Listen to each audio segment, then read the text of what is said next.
Hey, do you ever find yourself practicing a high noon draw in the mirror? No, you don't?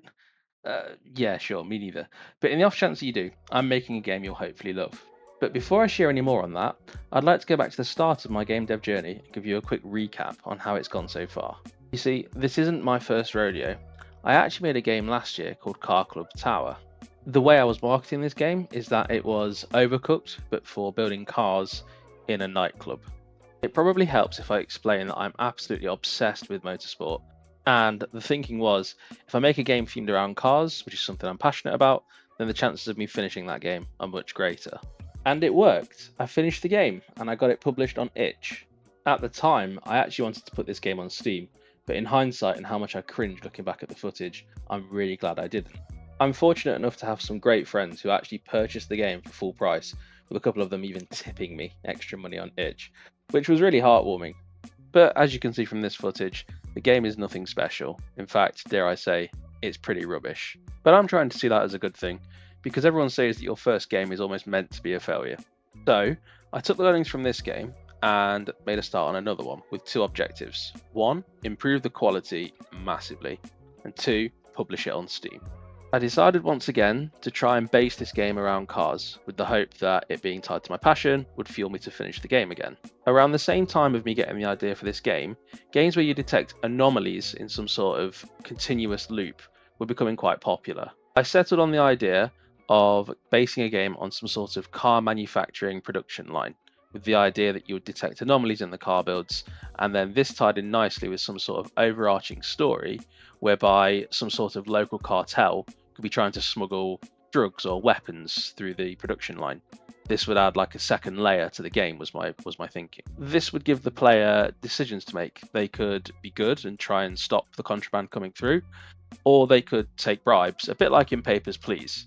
And to be honest, the game was good. It worked, it functioned. I would say the quality is much greater than in Car Club Tower. So why did it never make it to Steam? The short answer to that question is scope. Just looking at the footage now, I can see tons of places where game juice would need adding, lots of polish, lots of systems need reworking. On top of that, there was a huge content problem. As you can probably see in this footage, there's basically just two types of cars coming through. For the core mechanic of the game to feel fun, I would have needed lots of variants of cars, which would have taken a hell of a lot of time. On top of that, the stories intertwining with the cartel and the factory boss all needed writing and needed to branch and make decisions feel like they mattered. I therefore decided to not waste any more time on this game and killed it. I then took the time to think about what to make next. I decided that the next game should focus around one core mechanic, and that core mechanic should feel fun without much polish or any overarching story. That's when I arrived at the idea of my Wild West Duelling game, which I'm thinking of calling Draw. The premise is simple. It's a classic Wild West dueling game where the only thing you do in this game is duel. I was thinking I could add things like a roguelike system, an upgrade system, and things like that, but for now I needed to make sure that the core mechanic was fun. So using nothing but grey boxes and capsules, and Claude Code to quickly knock up a prototype, I opened Unity and made exactly that. For this original prototype, the way it would work is a church bell would ring, and then it was a reaction test for the player to withdraw their pistol and shoot. You'll hear the church bell shortly. Now, it's not the most appealing thing to look at, and it doesn't look particularly fun in this original prototype, but shortly after this, I did make it so that the opponent fires back, at least in the console, so you could feel the tension. And yeah, sure enough, in my opinion, the game did feel fun, even with just the core mechanics and some grey boxes. So I decided to turn it into a real game.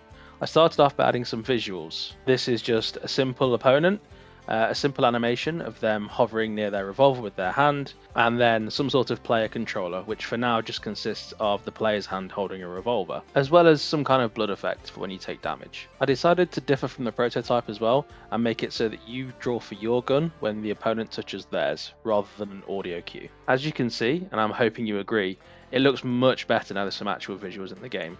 This motivated me massively, and I went full speed ahead with development. The next thing I added was the up-close shots you get in the classic Western movies, where it's close-up of the opponent's face, and it builds a bit of tension before the duel. I wasn't looking for perfect here, just a system that was good enough and looked fine for now. And what good is a Western game without a wanted poster system? so I added one of those too. This also gave me the idea to add an ability system, so you'll notice the description on the wanted poster. Each of those will tie to an ability to give you an idea of what kind of opponent you're going to face and how they'll behave in the duel. The picture is just a placeholder for now, and the names are just generated at runtime from some dictionary. I was tempted to tie the names to the abilities, but let me know what you think. Is it better that the names are random, or should they be an indication of what kind of abilities the opponent has as well? Then, building on top of this, rather than just presenting the player with random opponents, I decided to add a Slay the Spire style map, which would allow the player to choose their own path through the game. Visually, it's very rough, but from a system point of view, it is working, and it's working really well. Back in the duel scene, I wanted to penalise the player for drawing too early, so if the player draws before the opponent touches their weapon, the opponent will get a free shot at the player. Now, the animations for this are really funky, but they hopefully communicate the point well enough. To then lean on this mechanic a little bit more, I made it so the opponents sometimes flinch and pretend to draw their gun. This could force the player to draw early and receive the penalty. I also added some hitboxes to the opponent, so that hitting them on their arm, for example, deals less damage than hitting them in the head. In fact, a headshot in the current version of the game is an instant kill. I also added a reloading mechanic to the player, as well as a flinch system for when you take damage. I'm actually on the fence about one shot kill to the head, but it does make duels like this one really satisfying, where you get one shot on the opponent and kill them instantly. You may have also noticed throughout these clips, there's an alive price and a dead price for an opponent. Therefore, added an ability to make an opponent surrender. You can do this by shooting them in vulnerable parts like the arms or legs. This increases the chance of a surrender rather than just killing them. This is in the player's interest, as you get more for taking an opponent alive than dead. It will also add a bit of depth to the game, as when I add shops and upgrades, you'll be able to choose whether you want to go for a surrender build or a lethality build, where you'll just kill opponents outright. But shops and upgrades will definitely be something that will be added in the future and not right now. Remember, I'm trying to keep the scope small on this game, but I think it's off to a great start. You now have the roguelike system where you can traverse the map, you have the duels with dynamic abilities on opponents, and there's a satisfying dueling mechanic in the game, which is really fun to play. So if you're interested to see where this ends up, and you want to follow the progress, I'd greatly appreciate it if you could like and subscribe, and I'll catch you in the next video.